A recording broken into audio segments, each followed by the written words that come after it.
Look at that. We're live on the SideQuest, your weekly journey into the wonderful world of video games, video game culture, nerds, stuff we see, whatever we want to talk about.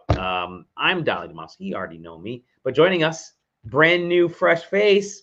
There's a new guy. It is Tyler. Hello, Tyler. Welcome. Hi.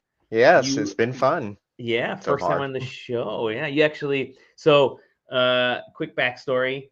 Shout out to our great friend Jeff Grubb. Side questing. Jeff, yeah, there you go. New guy. I'm just gonna put the comments that those pop up. New guy. Shout out to Jeff Grubb. Side questing's Jeff Grubb. We like to talk about it that way. But talks about us every second he gets. Talks about side questing and how we're, because there really is no kind of gaming minor league for game journalism. But yeah, like we've mentioned in the past, just a bunch of us like to get together and we're friends and we write, we get ourselves into the industry somehow. We fail upward. Here we are. Tyler wants to fail with us, and found out through the Giant Bob at night, and shot me an email. I was a little slow in getting back to you, only because I was still kind of recovering from Summer Game Fest and trying to get everything up there. Yeah, you're gonna fail for sure. Exaggerous. It'll be fun. Yes. Yeah. That's exogenous in the Discord, by the way. Oh yeah. But yeah, here you are now. You wrote your first article. We're gonna discuss that in a second. But tell us who you are and what brings you into our lives. I guess that's not. Yeah. No. My name is Tyler. I've always been a big fan of video games, and my day job is IT, which was like kind of like I fell into it of like, this is the perfect mix of I don't hate it and it pays pretty well, so like why not? But I was always like, man, video games are fun, and it's really good to be able to like kind of get my opinions and thoughts out there. And trying to break into the industry is scary because it's awful. I see the news every day of like layoffs and stuff like that, and it's literally probably the worst time to ever try to get a paying gig. And this is a not paying gig, which is perfect for me. Totally broke. Yeah. So yeah, get my feet wet, do something like this, and who knows where it goes. Yeah, it'll be fun. I like to do stuff. So excellent. And Johnny, looks like Johnny's joining us as well. Somehow he's trying at least. There he is. There we go. Oh boy. Johnny just updated his basement, cleaned it out. How's it going, Johnny? That's right. Hello. And Johnny, Tyler, Johnny. Hi. Welcome. Yeah. I'll put you up at the top, Johnny, where you belong. I need a beer. Well, I just got here, and I'm out of beers after immediately cleaning everything in my basement. But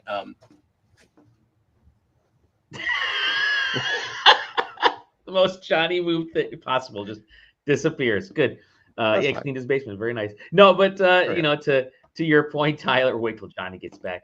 Oh my gosh, and we're joined by a wild JJ. Oh, yeah. Look out. Everybody's here. Everybody's here. Let's switch. All the stars are here. It is just like All-Star Smash Game. Ultimate. They're all here. 5 stars live. If I have to see Johnny walk away. That was great. Johnny Walker. We were just talking about Tyler joining us, and there's Johnny. I got a water and I got peanuts today. That's all. That's all I got.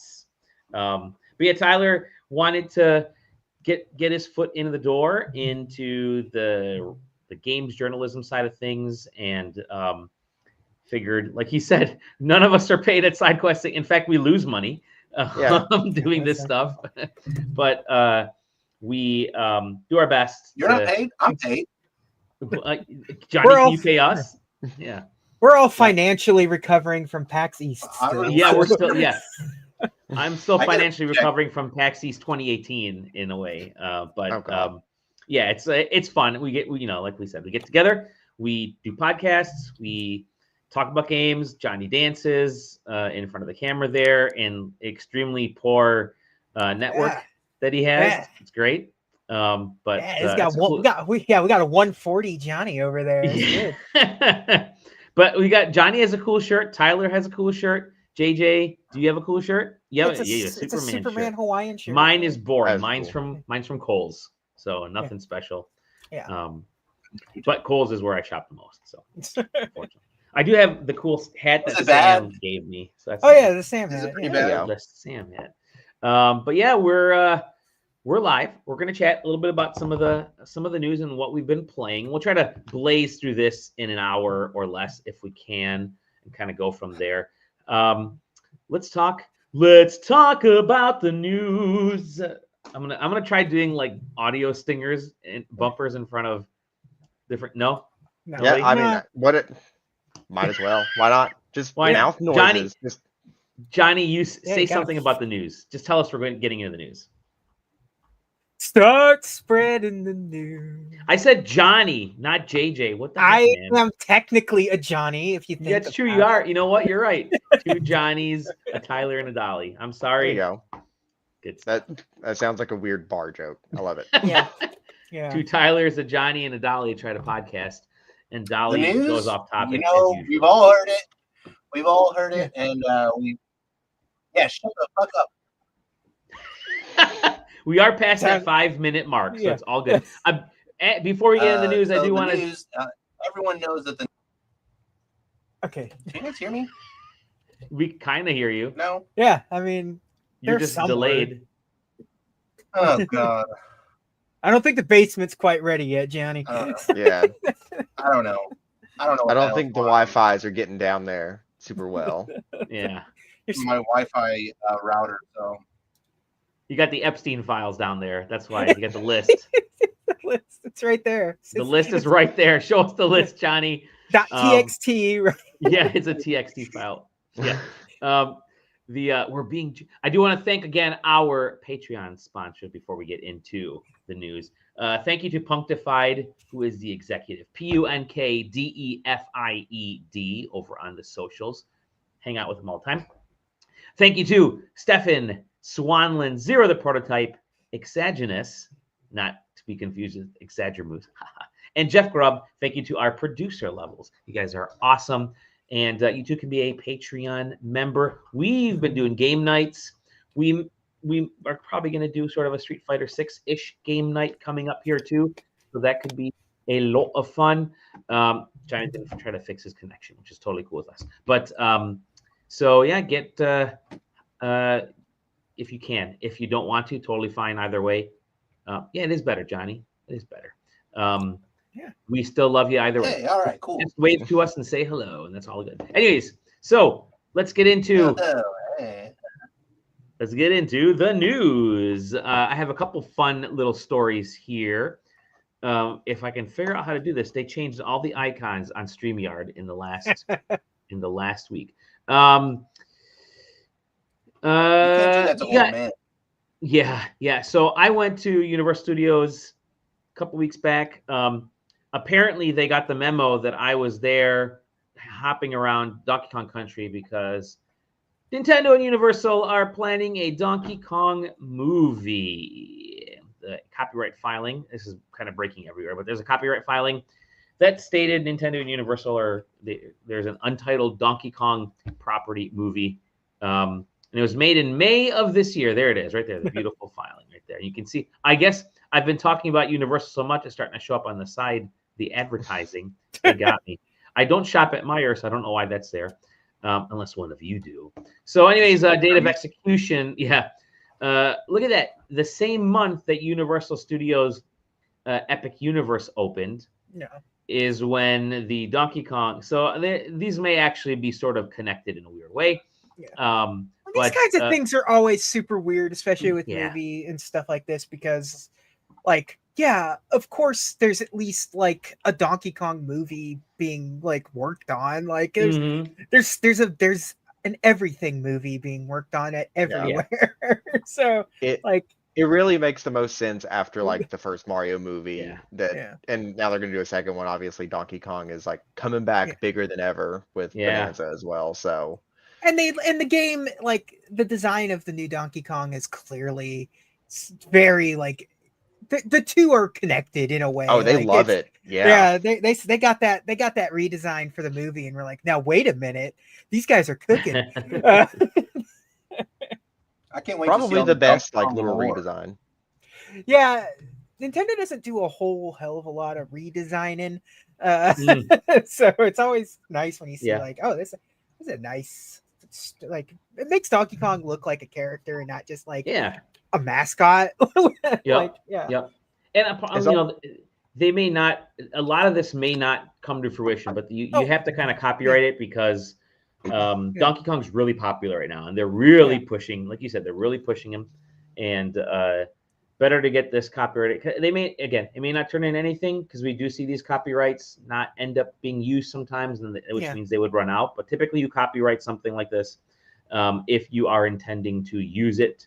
So and it may also be a little bumper video that goes before the next Mario movie. Back in the day when they used to put like cartoons in front of movies, like I mean, remember Pixar Vacation? Yeah, there you go. Yeah. And that may be somewhat related to this. So we don't know, but hey, cool. Donkey Kong releases in 2 days, so unless you manage to get it ahead of time, which some people actually did. But there we go. Do you guys think Donkey Kong is going to smoke weed in this one? Yes. For sure. I read the spoilers in the first 35 seconds. Yeah. It's just Seth Rogen and he becomes Donkey Kong halfway through. It's like one of those like live action CG movies. It's Pixels 2. It's Pixels 2. Yeah, there you go.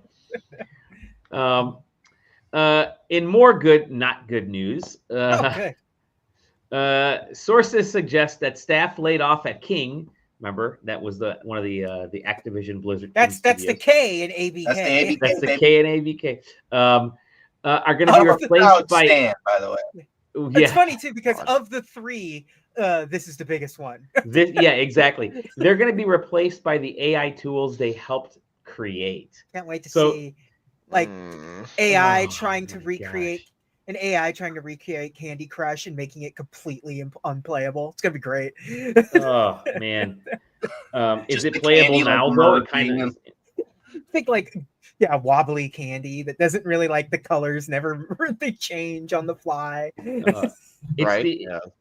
It's the consistent flow of bad news out of Microsoft over the last few weeks here. There were the rumors of their Rogue X Xbox Ally X, whatever it's called. The pricing for this, I don't know if you guys see this. Did you hear about this? Did you see this? Yeah, I saw that. The ROG Ally. Yeah, the ROG Ally. $700 for the low end version and over $1,000 for the high end version. I mean, like that's where I was because the high end version now is $900. You slap a big X on it and color it black. Of course, it's gonna. You pay that tax, and that's exactly what they're doing. Yeah, and I mean, I don't supplementary like game platform selling thing, so like they don't have Steam or anything like that, so they have to make it up somehow. Yeah, because like a mid-range Steam Deck's like 500. So and I don't have a Steam Deck. I've been sort of thinking about it, but I don't know. I'm fine with like the Switch 2, and I have a PlayStation Portal. Same here. Yep. But it's just weird because like it's not. I mean, like under the hood, but it's not that much different than what you're getting on the market from the same company already. Like it's like the Ally that's out on the market now will do the exact same stuff, man. Is Game Pass the appeal? Can you get Game Pass on the current? Because it's just Windows. It's just running Windows. Okay. There's nothing special about it. You get Steam, you get GOG, you get Epic, you get whatever on it because it's just Windows. You need that branding, that big ol' X. Yeah, you need that big ol' X. The whole branding tends to be just like, oh no, we colored it black, just like that MetaQuest that they did. Oh, it's the black edition because we don't make black hardware anymore. Anybody, I guess. I don't know. It's right. Except the Switch 2 is all black. Everything's black. The PlayStation's the only one. It's the only one that's not. Right. Well, the Xbox Series S, which they just started making in black as well. Speaking of Xbox fun, there is more Xbox news. I found this one abso-freaking-lutely wonderful. Speaking of AI, the Xbox graphics lead posted a job advertisement that said Xbox graphics is hiring all the people that we laid off. We're hiring, but they used AI, and how can you tell? Well, look at that image. Everything is on the back of the screen. She's using AI, so she doesn't need to see. She's using AI. Yeah, exactly. So it's you don't have to look at it. It's incredible. It looks good to me. It's so embarrassing because I feel like you're supposed to like imagine like the screen's transparent, but then it should be mirrored. It's just it's so bad. Yeah. It's bad. She's just listening. She's coding in Arabic. Yeah. There you go. Yeah. listening to Freakonomics and Yeah, there you go. Yeah. Apparently, people still use wired ear pods. But there, yeah, just one thing after another with Xbox. They literally, that's my horrible accent. Literally cannot do anything right at the moment. Yeah, wow, indeed. It all started with creating the Series S, and it's been all downhill for them. Kind of has been, yeah. And I mean, they're not doing that great elsewhere, because this AI push is getting bad. Because like I said, I work in IT, so like I'm in like Microsoft Office like portals all the time, and anytime I see Copilot pop up, I want to like just strangle my computer. Yeah. It's so bad, and it hides crap that I need, and I can't get rid of that stupid icon. Yeah, Johnny, sorry, you were saying something. I said, "Is Cortana still a thing?" Oh no, I think they killed Cortana. They literally killed her. Yeah. They took her out back, grabbed a bottle of whiskey, and shotgun the courage to do what's right. Yeah, and they did it in front of Master Chief. In front of Master Chief, and they said, "We're rebooting you, but we're taking out the multiplayer. You're just going to be a single player." They took the Cortana folder and they dragged it over to the recycling bin. Yeah. And they right-clicked and clicked empty right in front of Master Chief. Oh, it's just, come on, Xbox, do something right. But they're not the only ones having some issues, guys. You've heard of Electronic Arts, right? No. No, never heard of them. Maybe you heard of EA. Well, EA has some early access. Yeah, early access. They have some big expectations for Battlefield 6. They think Battlefield 6 is going to have 100 million players. What? That's a lot. That's a lot more. What? 3 times more than the bestseller ever in the series. Yeah, it's insane. There are games. Most games on the market have never reached 100 million players, and massively successful games. That's like a third of the U.S. Like, yeah. Like, I don't think Call of Duty even hits that number all the time. And it's Battlefield. You guys made Hardline. Like, what do you? Maybe they should say, we actually meant Battlefield 6 is going to have 100 players. And we're really confident in those 100 players. They're going to be the whales. Wasn't their gimmick like the 100-player maps? I've never touched Battlefield. That's right. They had that. Yeah, I think Warzone does some of that shit. Yeah. This ain't no Mag. This ain't no Mag. You guys remember Mag was Mag whipped ass. I don't care. Mag whipped. I never played massive action game. Yeah. The best thing. They were really throwing spaghetti at the wall in that era of gaming just to see what people would, because like it did the same thing that like Fortnite was doing, where it's like, no, you're all working towards to get to the middle of the map, and there's 100 of you. Come on, let's go.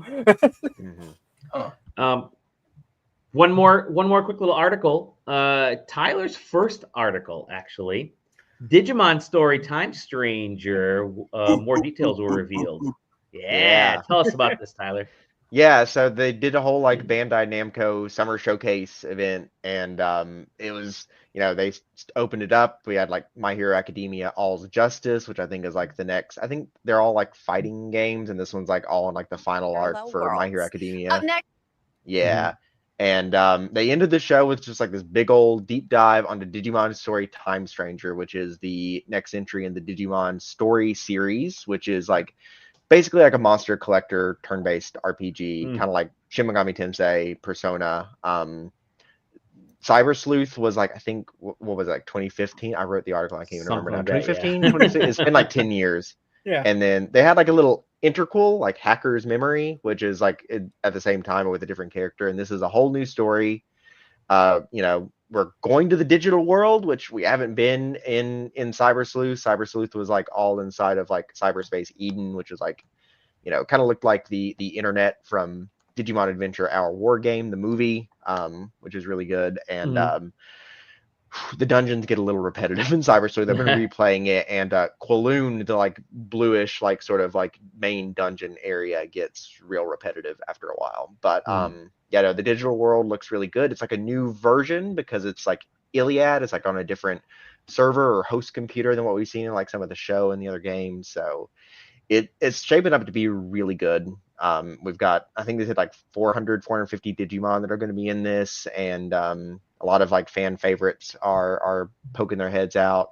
I'm very excited for it. I've been a huge Digimon fan since I was a kid. Got in with the first adventure game or first adventure show, the anime, and I've been more into it than Pokemon. Really, I kind of dropped out of Pokemon like Gen 3 and poked my head in and out, but also, I will say they seem confident in it because it releases like 2 weeks before Pokemon Legends Z through A. So, honestly, I think it looks better.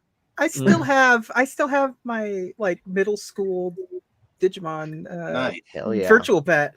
So I don't know if it works. The battery's been out of it, but I still have it. Cyber Sleuth was really well received, wasn't it? Yeah, it did really well. It was originally a Vita game, and then they did like a collection of it and Hacker's Memory on Switch, and then it came to Steam, I think, a little bit later. Weirdly enough, the PS4 version of Cyber Sleuth like went delisted, and I don't know why exactly. But like you can't get it on PS4 unless you find a physical version. But Hacker's Memory is still available, which is strange. And it was free on PlayStation Plus a few months ago too, if I remember right. Yeah, which is really weird. They meant to put out the 2-pack and then like they listed it and then just forgot. Right? I have no idea what the reason is behind that, but it looks fun. There's like a lot of like quality of life upgrades. Cyber Sleuth had like random encounters, and this has like Digimon on the field, so you can like initiate and get get like a advantage on them, and you don't have to go to like the Velvet Room equivalent, the Digilab, to digivolve and de-digivolve your Digimon. You can just do it straight from the menu, which is really useful because I'm always just like, crap, my Agumon in the farm is full. is fully leveled. I need to go digivolve them. So I'm really excited for it. It should be a good time. October 3rd. I'm hoping I can get through Cyber Sleuth and Hacker's Memory before then, but it's gonna be a crunch. They're long games. I almost picked up Cyber Sleuth. And I had it saved in my cart on, or the page saved and the tab open, I should say, for the Switch eShop. I'm like, cool, this thing's like $4.99 or something. Yeah, it's like $5 and you get both. Oh, they had a huge sale, I had never even thought, I didn't know what kind of game it was, but I always get suckered in whenever you guys mention something. And then I forgot about it, and I looked at it yesterday, and the sale had ended. Yeah. Oh, no. So I'm sure there'll be another sale soon, but I'm sure there will. Or just jumping with Time Stranger. I don't think the stories are really connected. And if there are connections, they're supposed to be like really loose. Like I forget her name, Mirie, I think. She's like the attendant of like the Digilab and Cyber Sleuth. I think she's from like one of the like Digimon World game, maybe even like a Japan exclusive one. I cannot remember, but like she's shown up in another game and I didn't recognize her and it was fine. So. And that is, I think it's it for the news. Yeah. Let's talk about some of the games that we've been playing, though. And we have been playing games. I'm going to ask Johnny. Johnny, what have you been playing, bud? Oh God. He's like, oh my God. I've been playing a lot of Street Fighter. Oh, okay. I've also been playing Cuphead. Ever heard of that one? Heard of it. Oh, wow. Heard of it. Yeah. A lot of games I've been playing just because my kid is just like, I want to play that, and I was like, okay. And then And then she'll go to bed. Has your kid been playing Cuphead? How's that going? She plays it, you know. She like dies in like 5 seconds, but you know. But then I'm just like, I want to beat this now. I've never beaten Cuphead.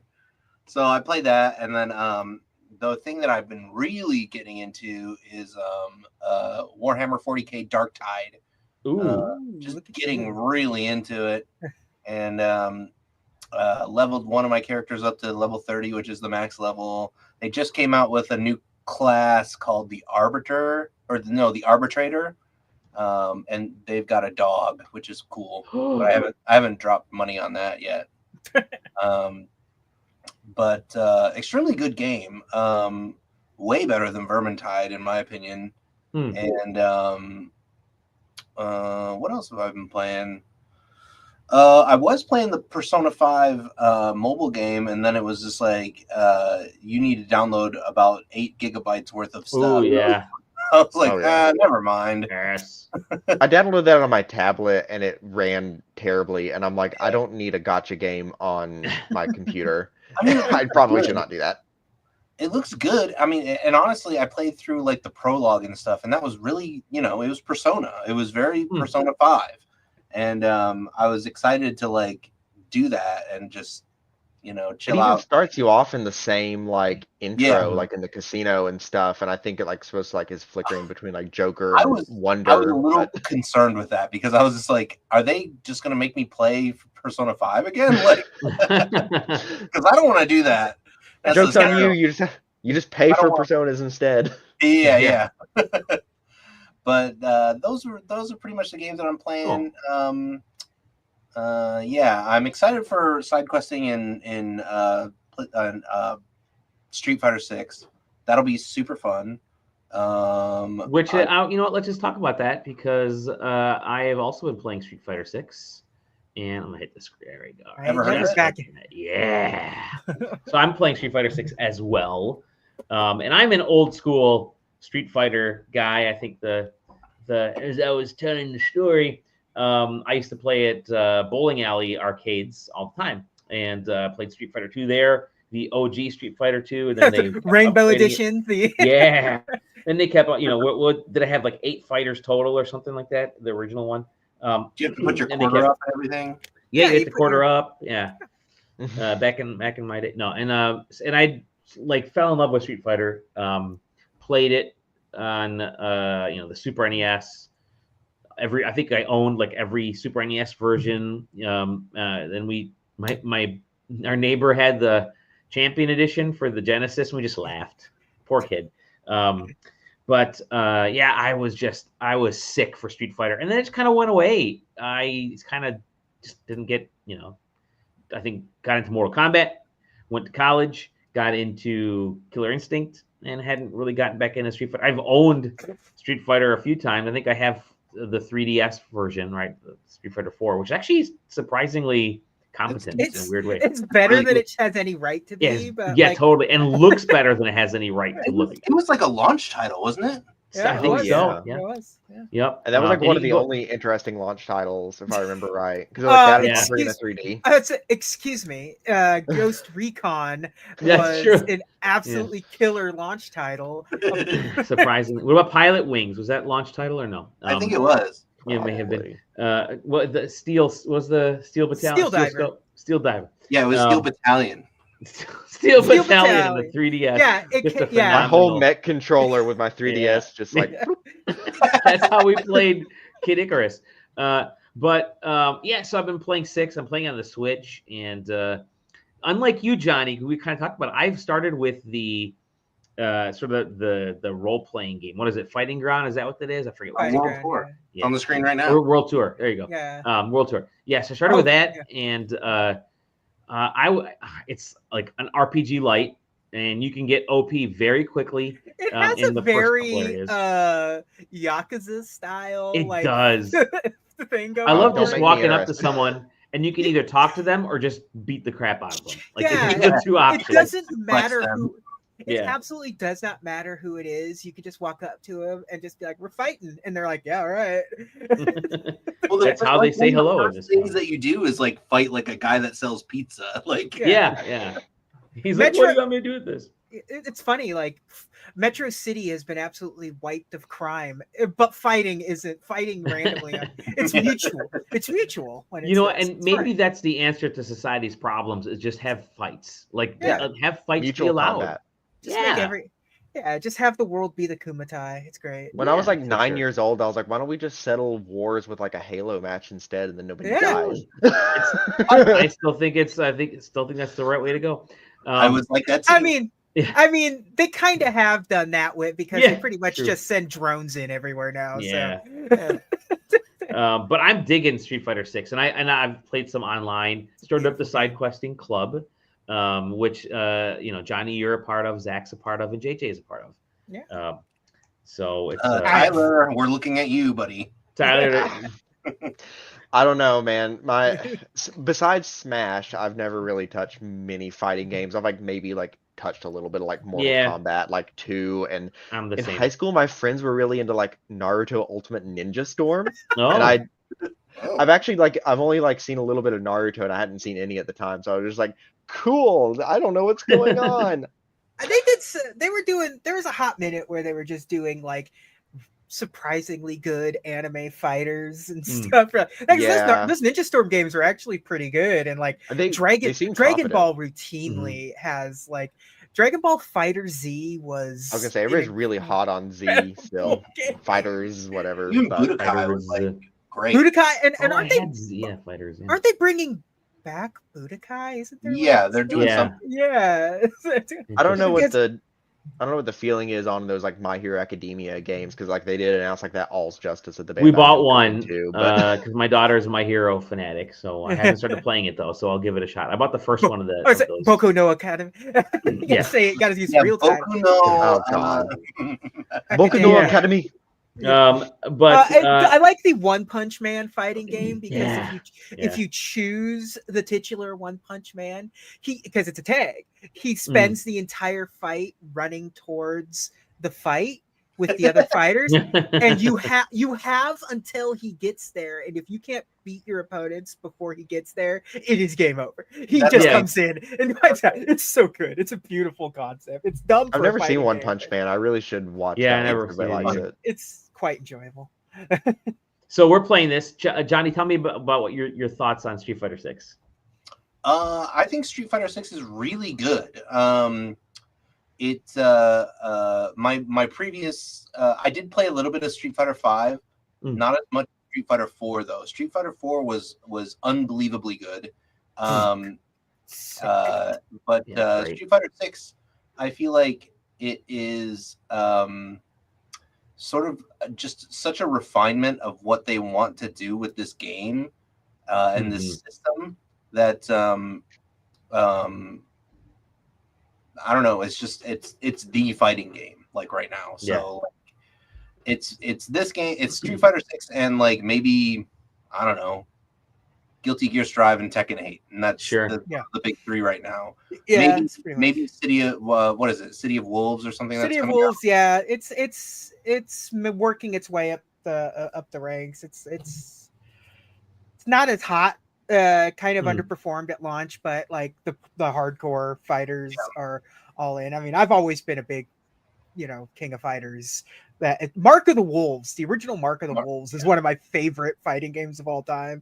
So I was very stoked that it was getting a sequel. So, but yeah, Street Fighter 6 is very good. It's especially friendly to new people. Yes, if you want to play this fighting game and you don't want to be a fiend for knowing the inputs and knowing everything like that. You don't have to. You can play modern controls. You can even play it's guided controls or something like that. That's the super baby mode. But modern controls, is that what they call modern? Yeah, they got there's three. You got the modern, you got classic, and they've got kind of a hybrid of the two. Okay. And the Switch version also has weird, they have those calorie. I was looking at that and I was like, well, that's not going to be very.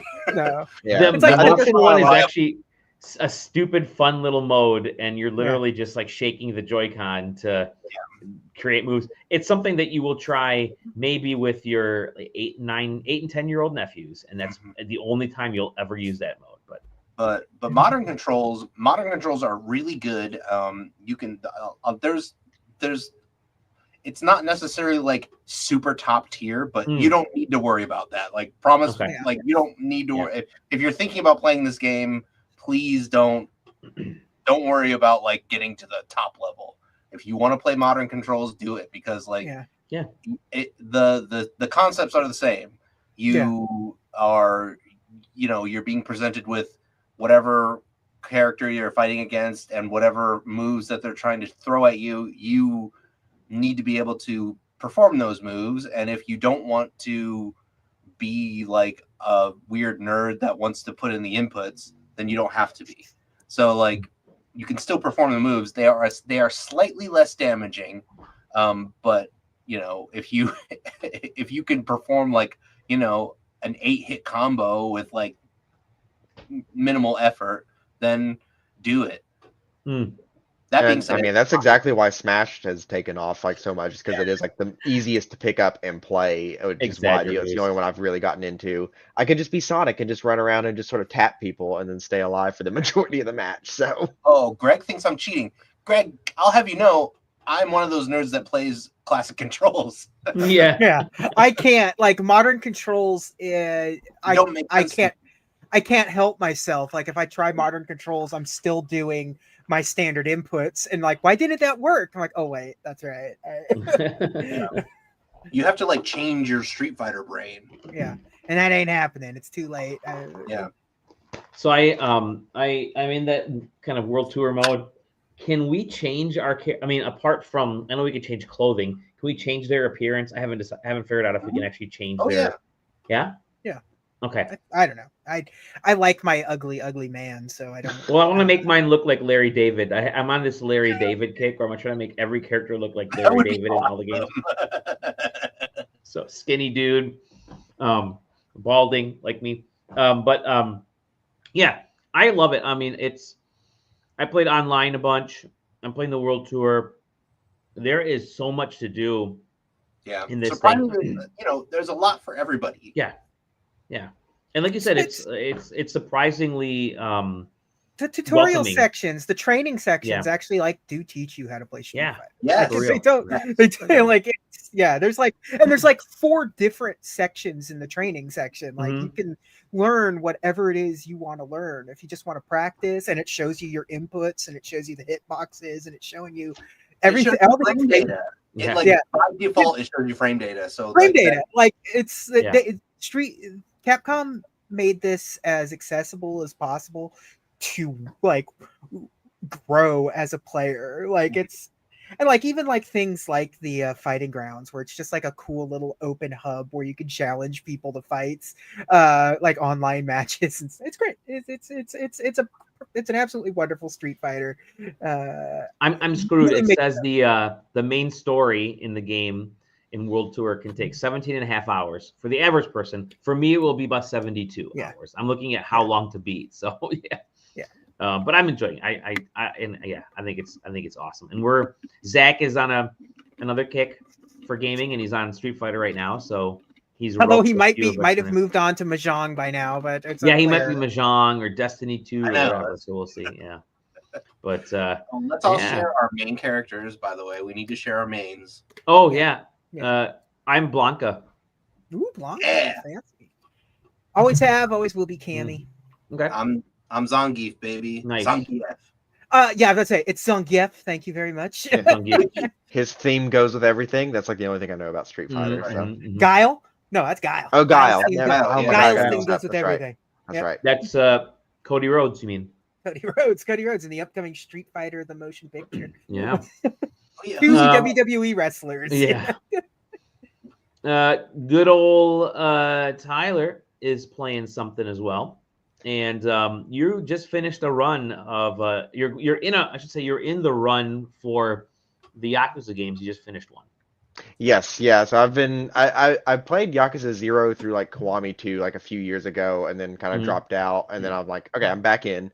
0 through Kiwami 2 again, and now it's 3. And I finished 4 the other night. So the Yakuza games are just so good. I mean, like, and it feels good to actually like go through like all of these, because I think a lot of people just sort of fast track and get on with like a Dragon now and start with the turn-based stuff, which is fine. I'm looking forward to that. I haven't played it yet, but Yakuza is just a good game. It's just a zany, fun time. You never know what you're gonna get. It's I don't know. It was weird getting used to this one, because this is the first game, you know, kind of in this main line where like you're not playing as Kiryu the whole time. In fact, Kiryu shows up at like the end. So it was really hard getting used to all of the other characters. Saejima I wasn't a big fan of. He's too bulky. I don't like the big bulky like tough guys. I liked Akiyama. He was really fun to play as and a good one to start off with. But no, they've been really good. It's also weird because you ever just play a bunch of games in a series in a row and you just kind of like are like, this is all fine, and then like you look online and everybody's like, oh my god, this one fucking sucks, guys. Like, what the hell? Like, and I'm like, all the time. I'm okay with it. Yeah. I don't care about rubber bullets or whatever. It's fine. It's Yakuza, whatever. This is the same series that, like, you know, you fight a guy in a diaper because he tried to invite you into his like baby cult, like whatever. But no, Yakuza is fun. It's a good time. I just picked up Kiwami. So I had a bunch of Best Buy gift cards from buying the Switch 2 and a controller, like literally a Switch 2 and the controller got me, and Cyberpunk got me like $50 or something from Best Buy. So I used it on some of that on Yakuza Kiwami and the Donkey Kong amiibo, actually. So there you go. I picked up Kiwami for the Switch 2, and I'm looking forward to start there. So yeah. I've heard that people don't like whenever I don't know if you're gonna get Zero director's cut. I hear people don't like the additional stuff that they made in Zero, the new cutscenes and stuff, which I've only seen like a little bit of, and I think it's kind of spoilery, so I won't bring it up here. But it's wild.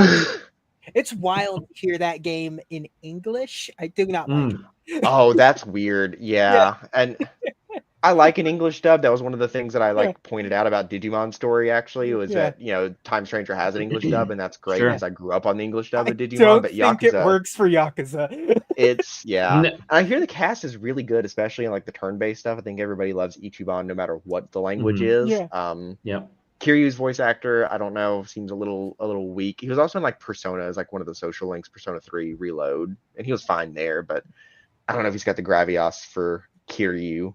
Yeah. Gravitas, I guess. But gravitas.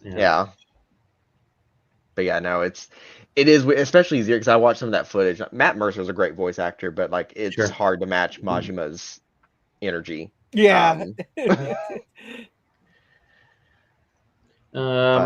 Yeah, sweet. And anything else you've been playing besides some of that?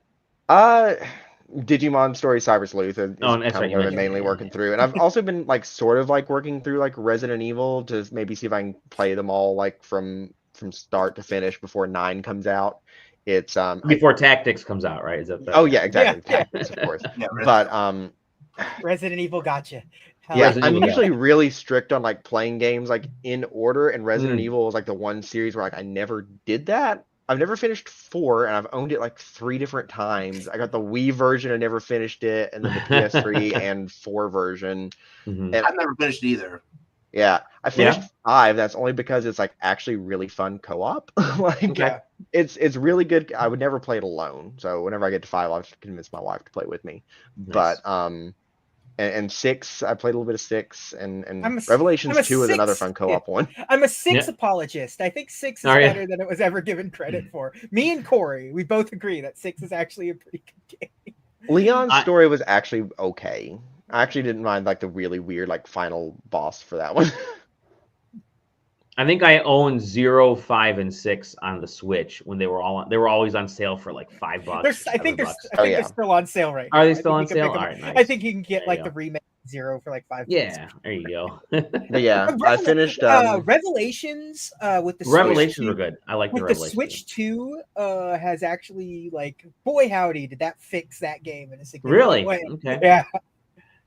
I finished 6. I played a little bit of 6. I liked the Revelations. Revelations with the Switch 2 has actually like, boy howdy, did that fix that game in a significant way. But yeah, I finished the original Resident Evil 1, the director's cut that's on like PlayStation Plus, the PS1 version.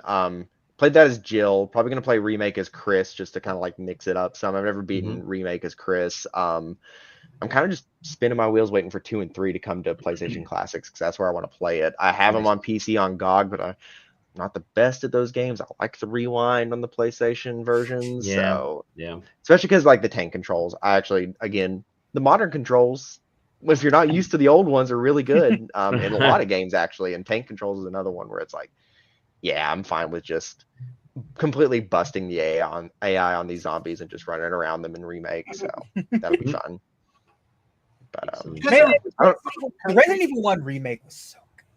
It is, and it's still good. It's still really good. Like it looks really good still. Like the stuff that they added is like those, like the Crimson Head zombies are still genuinely just absolutely terrifying creatures. The idea of having to like burn the bodies or else it will come up to bite you in the ass later on is literally bite you. Literally, yeah. Excellent. Well, JJ, I've been playing Uma Musuma. Pretty Derby. I've been collecting the horses. I've been donating. I've been donating the grass to. No. I mean, yes. Some lore about like horses in the chat, and I actually caught some guys at work talking about this game, like just like the Horse Girl game. I was like, oh, you guys are playing the Horse Girl game. Okay. I have not actually tried it. I might. Oh, what? Nope, go ahead. Okay, no, good. I talked over you, but I'm probably not going to play the game, but I might watch the anime because the anime also looks fun and it's less dedication. And again, I don't want to really get into gotcha. Yeah, just keep in mind that all of the horses are very real life horses. Oh my god, I know. But also, the Giant Bomb video was really good on it. But also, as requested by the developers and animators, keep the fan art tasteful, or else you might get the ire of the owners of the horses, which is the Yakuza. Oh, okay. Yeah. So yeah, that'd be awesome. Yeah, it all comes together. Yakuza got murdered because they drew a lewd golden rocket or something. That's actually a great sub-story idea for the next Yakuza game. Would be Ichiban turns into a horse girl. Yeah, oh my god, you like knock on the door of like some like weird doujinshi guy, like it's Kamaket, and you're just like smashing tables. Yeah, you're smashing his head in. Like yeah. Speaking of Kamaket, breaking his syntax. Speaking of comic books, I got an email just packed full of IDW comics to talk about, comics and books. And it is a hit or a miss on what I liked about this, but I could just start rambling on about what was included in there. Go ahead. I will. I'll start with the one of the thing that isn't a comic book, but I found kind of interesting. They included in it is the art book for the upcoming Smurfs movie. I have zero intention of seeing that movie. I really don't care. But I actually I realized there was going to be a new Smurfs movie. Yeah, it stars Rihanna. Oh yeah. Okay. And John Goodman and Kurt Russell, and just like it's quite the cast. Can you just send me all the Smurfette stuff, real? Yeah. Smurfette is played by Rihanna. But yeah, it's just the new Smurf thing, and the book is like actually like it goes a little bit above and beyond what I consider an art book to be, because I'm sure, Dally, I know you've gotten art books for media before. Yep. I love art books for movies in particular. Most of the time it's just like a cool piece of concept art or a behind the scenes shot with a caption or whatever. This thing is like it almost plays like the storybook in a weird way, because it's giving you the plot along. So the book spoils the entire movie, which is very interesting. You usually don't get that. Spoil me on Smurfs too. Yeah, okay. You usually don't get that with these art books. There it is. But it's fascinating because you never really when it comes to these kinds of movies, where it's easy to see this and be like, great, Smurfs. Somebody really like the Smurfs aren't really anything in the modern age. It's just a cheap cash in on it, but it's cool to get the glimpse behind the curtain and see that the people involved in like designing this and actually really did like put a lot of heart and soul and ideas. Like they'll do side by side comparisons of like, here's an old Smurf shot and here's the painting that they did as conceptually that's just like mimics the original art style. They'll do it right here. Like that's like coming up in a minute. Like I mean, it does look good. Yeah, I'll try to find it here. Smurf it up, baby. Yeah, it's really kind of neat. This movie goes places that I didn't know it was going. The deeper into this book, the more into the spoiler territory you're gonna get. But I did not know that this is a multi. Oh, see right here. There's like yeah, they actually like thought about stuff in this movie and not just sort of like a soulless cash in on a known franchise kind of thing, like the Smurfs have sort of notoriously been in recent years. Yeah, Neil Patrick Harris can't save the Smurfs. You know? I was gonna say that was the last movie I remember was a Neil Patrick Harris one. Yeah.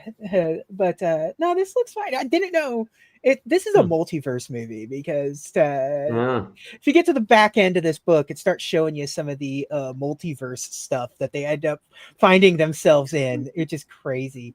But yeah, do they meet the Snorks? Oh God, that'd be sick. I would be all in on them, the Smurfs and the Snorks. I will say, I love these like developmental sketches for this. Yeah, these are my favorites. This is always like that's just like Tumblr like art account, like that just looks great. Like totally.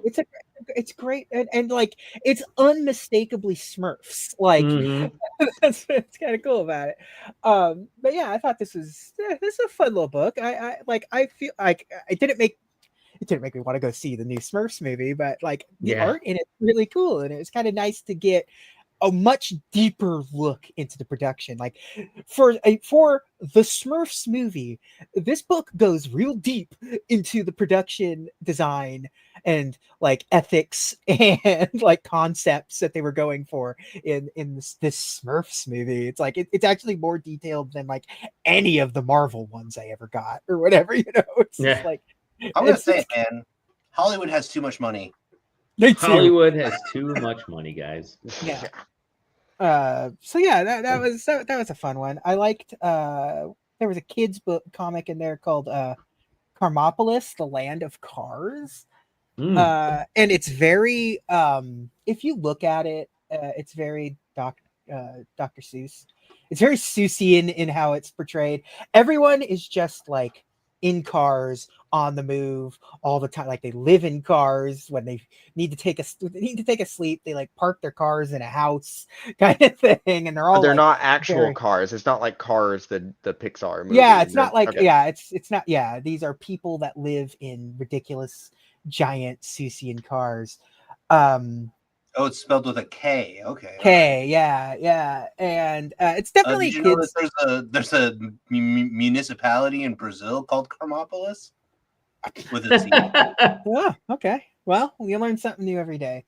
But it's definitely a kids book, but it's definitely trying to teach. It's definitely trying to teach kids a lesson because it's also one of those like. But then, like, all of the car people hate the walkers, the people out there walking around. They're out there walking around like those lunatics. Yeah. Oh, wow, that's a weird Walking Dead spinoff. What? Cars for kids. Yeah. But it's all very low impact, and it's just like, the end of the like. Climax is definitely just like, and then the walkers and the drivers, they're all they get together, they hang out, they're having a good time now, they're friends. I just can't take them calling them walkers seriously. Yeah. Bear with me, I'm trying to load this for. There we go. Add this. There we go. Beautiful. Okay. Yeah. If you start zipping through, that looks very Richard Scary there. But yeah, it's very whimsical art. There's the Karmopolis car, as you can see. Love it. Yeah. I don't know. Like, it's their cars. There's the moving mall. There you go. But this is great for me because I'm a car guy. Yeah. And it's very goofy. It's I don't know. I thought it was gonna be the one that I liked the least because it definitely looked very very young, but I don't know. It's just like it has its concept and it commits to it wholeheartedly. Like right here, they get a toy out of that claw machine, and then like two gangsters on segways. there they are. They're trying to get the prize that was left in there. They got like a weird MacGuffin storyline thing going on, and they're chasing them throughout the mall on their weird segways because, like, yeah, even in the mall, you have to be on a car, or else the world will find you weird and a freak if you want to walk anywhere. Yeah, it's fun. It's fun. I enjoyed it. They actually have a video trailer to Karmopolis. Check it out. Is it a motion? God. Okay. It's higher quality than the comic they gave me. The art, they really did low res on the comic with the watermark throughout the entire book. Wow. The watermarks are, yeah, I get it. They don't want people like us losers to upload it to the internet for free. Yeah. But it doesn't feel like plastic. Cool. Yeah. Okay. Bumping the goons. Yeah. What we all do, bumping the goons. There was a couple of My Little Pony ones in there that I just kind of flipped through. I have no frame of reference for That's all me, baby. That is all me. Yeah. So I just flipped through. It's like, hey, this is good art. It's probably on par with My Little Pony dialogue. But like, I don't know. And I know the names because I know pretty much like any cartoon from the 80s. Yeah, I know the names. I know at least enough to hold a conversation. To be dangerous. Yes, exactly. And then there was 2 Ninja Turtles ones in there. That were the first one is I'll talk about is what did they call it? It's TMNT Mutation Nation Volume 1. That is so it's the most recent Ninja Turtles comic book storyline. It's set after the Armageddon game event that just recently happened. Splinter's dead. No! And the turtle. I'm sorry. He's dead in everything. You know what? We'll just send off Tyler now while we're in the middle of this. Yeah, sorry. No.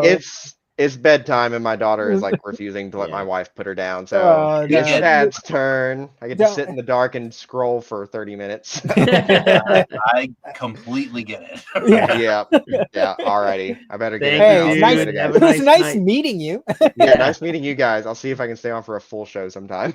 No worries. Yep. Right. Nobody ever does. Not even our viewers. All right, take care, Tyler. All right. Anyways, Mutation Nation takes place after Armageddon Games. Splinter's dead. The Turtles are kind of not cohesive unit. They're kind of like, we need to figure out who we are on our own, and that's sort of where this picks up. Mm-hmm. So you have a lot of things like the Raphael. Are they still teens? They kind of. I mean, they haven't really been teens in a while. It's just they're committed to the brand at this point. Also featuring Casey Jones, agent of the Foot Clan. What? Yeah. No, there's a whole. Listen, the Foot Clan thing. The Foot Clan has sort of like become less evil after the death of the Shredder, and like Karai is taken over, and Casey joins the Foot Clan. The sort of Shredder's dead. No. Listen, like Shredder died in like the first comic, and then again like 10 comics later, and then like a shark clone of the Shredder died about another 10 comics after that. Not the shark clone. No. Yeah. Oh no. I'm sorry. It was a giant worm clone because not the Shredder... worm clone. in TMNT lore, they resurrect Shredder after his death using mystical worms. Anyways, first story, it's multiple stories. First story is just sort of like the oh, I forget the name of the weird the mutanimals or whatever they call the mighty themselves. mutanimals, baby. Yeah, this whole thing is like the mutanimals on an island kind of thing. Monster Island. Yeah, it's spooky. It's definitely Ninja Turtles. Mhm. Like they're definitely channeling older Ninja Turtles stuff. With the violence, at least, like there's blood and stuff in this, which is nice. Cool. Also, I kind of wish you would just kind of scroll for a few minutes on this, because they're starting to lean. You can see just from this, they're starting to lean probably a little too hard into the furry category. Yeah. Yeah. Yeah, Black Sad is here. Right here. Oh, hold on. Look at Yeah, they. Yeah. Okay. Yeah, they're going pretty hard. In a police station, no less. Yeah. Yeah, it's weird. Mutants and humans are kind of trying to coexist at this point. I mean, the heart of this particular comic of this particular thing is the Raphael story, which is they found like an old baby dinosaur. There's like an old baby dinosaur that has made an appearance in the franchise, and Raphael is sort of like, she's mine. But so it's him on an adventure. Metalhead has resurrected himself, and Metalhead. There's the dinosaur. And it's sort of forcing Raphael to break him into Area 51, and they go on an adventure. It's an adventure there with Area 51 bullshit. It's great. I mean, it's fun. Cool. Modern Ninja Turtles is a weird thing, because it's like, I'm not a super big fan of it, but it's like, I respect the fact that there's like a canon that they're committing to at this point. Like it's like Ninja Turtles was kind of all over the place for a hot minute, but like they've kind of committed to a canon now, which is cool.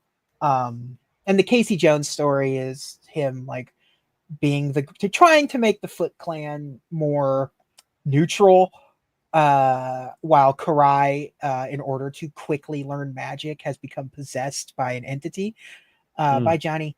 And that, I mean, like it's the whole thing. It's a fun little collection of post Armageddon game stuff. The other Ninja Turtles one is The Last Ronin 2, which is a beautiful follow-up. Okay, so like Last Ronin was really big. Wow, when they brought that out, it was Eastman and Laird basically telling like the last Ninja Turtles story. And it was really good. I really liked Last Ronin is fantastic. Unfortunately, really Last Ronin was a huge success, which means that, of course, we're going to get more Last Ronin stuff. And so we have this Last Ronin stuff where it's just like, there's new Ninja Turtles being raised in this modern, future Armageddon kind of thing. It's not Peter Laird anymore. Which, like, part of what made Last Ronin work so well was that it was Eastman and Laird. It was the combo back together again, doing their thing, and they made a really good, because nobody understands Ninja Turtles better than like Peter Laird. It's like but I don't know. This is okay. I don't think it's definitely not as good as the initial Last Ronin, but and even like the art doesn't feel as good this time around. It feels definitely much more modern Ninja Turtle comic, like trying to fit the Last Ronin into the IDW style. You can see it with the art here. It definitely looked like the comic we were just looking at. That's just Carl Weathers that they just had on the screen there. I mean, like, Carl Weathers.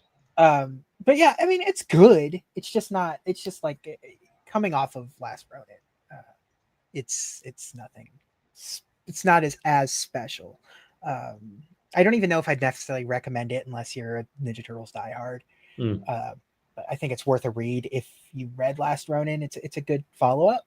But yeah, my absolute favorite book in this bundle that they gave us is the. I think you and I are both going to be talking about this one. Yeah, It's slowly loading up the file. Yeah, Godzilla's Monster Piece Theater. Oh, what a name. Mwah. It is bonkers from like page one. Like it starts off as an adaptation of The Great Gatsby.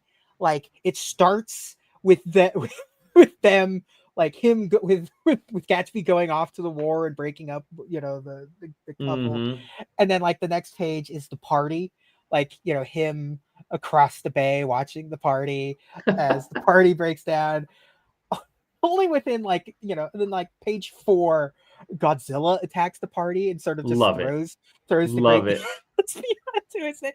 And then the book just keeps getting more and more unhinged as the story goes on. Like you start introducing other characters, you start introducing like Sherlock Holmes, Dracula, like I don't even want to spoil it because this is nothing.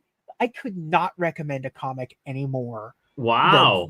Than this comic book, because it is just, it's got, the art is very Jack Kirby throughout.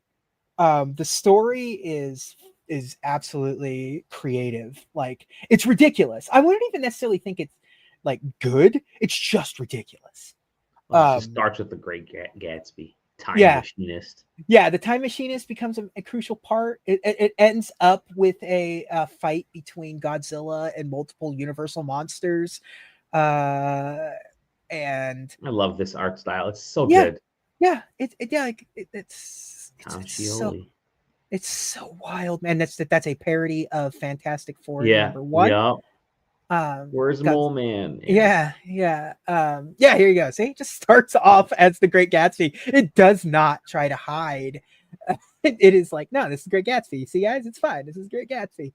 It even ends as The Great Gatsby, which is my favorite part. Like it ends with him taking a dip in the pool, and then you see like a shadowy figure, and it's just like, if you've read The Great Gatsby, you're like, oh, I don't know why he would still be murdered in this particular story, but spoilers for The Great Gatsby, he gets iced at the end of that. He gets shot in his own pool. Spoilers for 100-year-old book. Come on, man. Yeah. This thing is so crazy. This is awesome. The art is fantastic. It's like I said, it's very Kirby inspired, which is, you know, I'm a big Jack Kirby fan. Yeah, everyone's a big, even if you don't know you're a big Jack Kirby fan, you are a Jack Kirby fan. Like it's, and then here you go. Yeah, cool. Yeah. There he is. He's watching the party. They're all having a good time. What the? Why is everything up? Oh, there are the legs. There's Godzilla's feetsies right there. It's so good, and it just love it. It just gets increasingly more unhinged. Once Dracula gets involved, it's just insane. Man, I love the eyes just looking through the peering through the windows. How tall? First of all, Godzilla must be tiny. Either that, or he's bending over. Yeah, he's hunched over like he's looking into a dollhouse. Godzilla's as tall as he needs to be at any given time. Think of how many. I like that. Think of how many movies you see Godzilla like rising up, standing up in the ocean. Like, what is he standing on?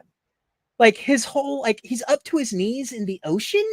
Like, what is he I love, by the way, it's like Gatsby bought that house so that Daisy would be just across the bay. Like these are very Great Gatsby-ish lines. Yes, no, it's they keep like, especially the first chapter, the first chapter, they try to make it as Great Gatsby as possible. But then like after the first chapter, it's like now he's created I forget what they call it, like the G team or something, where he's like he started a military X-Men style installation to fight Godzilla, and is trying to gather people to help him in his battle against Godzilla to try to find and save Daisy. This is so cool. This is like so at awesome. what like at one point he finds Jules Verne, who has turned himself into a cyborg.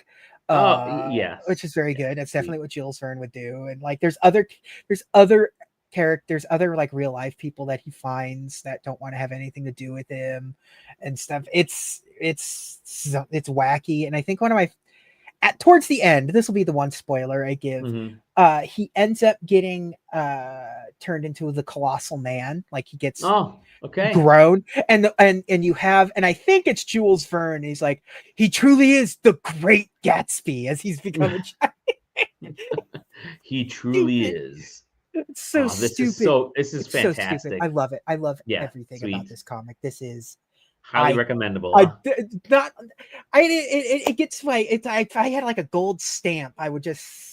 Sweet. It's a big thumbs up for this one. This one's ridiculous. I love it. I am going to buy a physical copy of this. It's just, it needs to be in my collection. Totally amazing. So good. I didn't know it existed. Had absolutely no idea this existed until this email, and now it's like I might just buy the individual issues at this point. The Godzilla's Monsterpiece Theater by IDW. I hope there's a sequel. I hope they make another one. I would love them to adapt other weird Golden Age. Just have fun with it for sure. Yeah, it's great. For sure. Good Lord, I was thrilled. JJ, two of our compadres disappeared. Turned into Hunger Games. I don't know. Turned into Hunger Games. Yeah. I do want to thank you for talking comics at the end, because next week is Comic-Con. Oh. And for anybody watching, if you're going to Comic-Con or you know people going to Comic-Con, go to sidequesting.com and tell them to, or just look at the SDCC party list and event list. We have the huge list of parties and events and all the fun stuff. Man, it makes me really want to go to Comic-Con one year, because there's, even if you don't get into the main con, there is so much stuff to do. From what it sounds like, in and around San Diego, like you could quite literally go there from Tuesday to Sunday and just see so much stuff, like without ever stepping foot into the con. You can experience so many different things. So we might have to do the religious trek out there. The great pilgrimage to SDCC. The great pilgrimage. But I do have a story. It's one of those things where it's like I always do want to go, but like as we're saying, like the price of doing that is just price is crazy. But also, like I go to Comic-Cons for comics, and it's been slim pickings at every Comic-Con I've been to. Sure, like, it makes me sad. Same. I have one last story before we shut down, and we were talking about coffee, and this one's strictly for Zero, because Zero said he wanted to hear me talk about this. This is a Dolly Dolly story. So it is 1988, 89. I'm a wee lad at 10 or 11 years old. And I was like 3 or 4. Maybe you were, yeah. And my neighbor, I'm gonna let's call him Bobby. I'm a fake name, Bobby. He would always dare us to do things. He was our age, my best friend. Hung out with him every single day for hours on end. My brother and I always, and his brother would always just hang out, play games and stuff. And it would always lead us to do really weird, dumb things. Everybody had that friend growing up that was the one that was the instigator, right? So Bobby was the instigator, and one day we were hanging out outside, and he said, check this out, guys. I can shoot coffee beans out of my nose. He had a handful of coffee beans that he had got from his parents. We used to grind coffee beans like back in the day. That was, you didn't have this fancy pre-ground coffee, right? So we would grind our own coffee beans. So he would take a coffee bean, put it in his nose, hold the other side, and he was going for distance. And he's like, check this out, right? Shoot. And so he's like, Danny, my name used to be Danny because no one could ever pronounce Dolly or Dolly Boy. Danny, try it. I'm like, oh, okay, I guess I'll do it. Put it in my nose right there, and I go, oh no, I had inhaled it. I had inhaled the coffee bean. It went into my nasal cavity, and I was panicking. I'm like, oh my gosh, I'm going to die. I have a coffee bean in my nose. This is not coming out. I'm going to die. And I'm like, it will not come out. I don't know where it is. It is not in there. I'm screwed.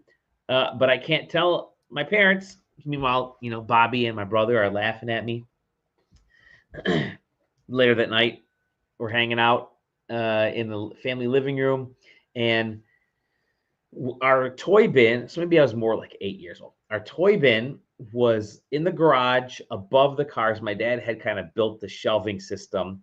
Yes, and since then I've had a taste for coffee in a different way. Had built the shelving system, and he put all our toys in like a cardboard box in the shelf. And he'd bring it down like once a week whenever we wanted to play with any of the games. This is just the only storage we had available in the house. And we only had like a few toys, right? Brought this toy box down, and it was all dusty. I remember it being all dusty. And so I went to go grab a toy, and I'm looking at like wiping the toy off as I was sitting on the couch across.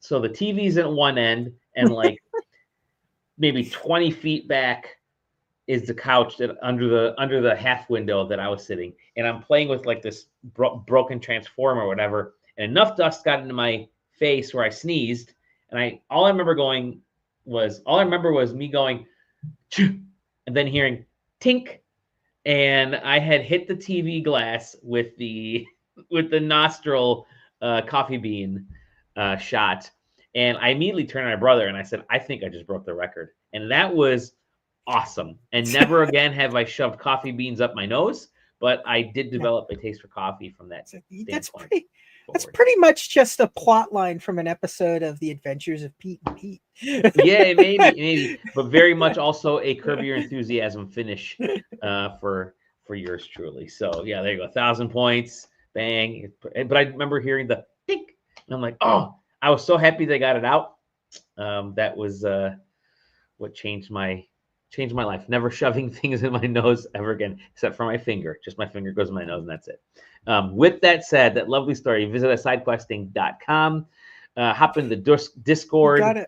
What? Is that you got to promote? It's theme week, baby. Yes, I was going to end with theme week. Go to the Discord. Go to the all our socials, SideQuesting, YouTube and Twitch, SideQuesting TV, and right now on SideQuesting.com we have the very awesome, very spectacular theme week happening.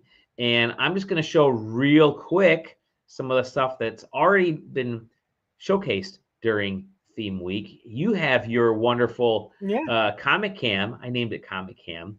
Feel free, y'all, to watch the I'm wearing the same shirt in this video. Yes, he is.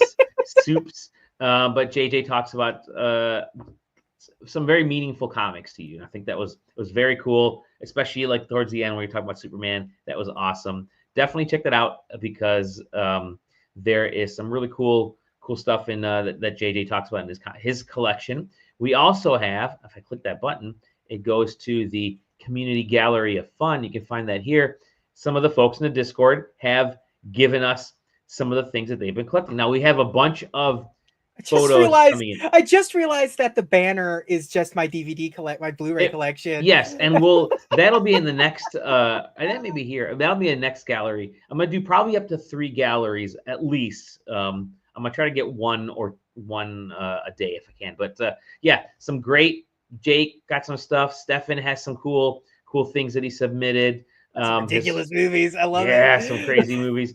Even Zach posted some of the stuff that he collects. So yeah, we're gonna have stuff happening all week. Definitely check out theme week. It's gonna be a lot of fun. I also realized we had a Lego theme week. We had one post for Lego theme week. When was that? How long ago was 2015. that? Oh, okay, 10 years ago, maybe. We may have to do another Lego theme week because that was fun. There you go, Tyler's wife. Hi, hello. Yeah, so that's theme week. Definitely check it out. It's a lot of fun. It's just a way for us as a community and anybody else who wants to submit something. I'm working up an article that I'm going to have posted about my collecting, and I may take a photograph of my amiibo collection. We'll see if that happens, but I have the photos, but I may drop it in and we'll see. But yeah, theme weeks are always fun. And Quest is in there. Zach's is in there. If you go to click on that link, one of those links, you'll see the gallery stuff. But theme weeks are always great because whenever we're at a loss for content, a theme week always gets us to come up with content because it's kind of this personal touch on certain things we do. The 16-bit, the 8-bit, we all got some really cool stuff. Now we have collecting, and I came up with one yesterday that I think is gonna be perfect for our next theme week. JJ, you and I will talk about that. Actually, JJ and I have some pretty cool ideas now that things are starting to finally slow down. We're gonna have some really cool things coming up, including shirts. I didn't wear it today, but the 2 shirt ideas that we've come up with. One that JJ and I've already kind of showed JJ, I think maybe even on a previous episode.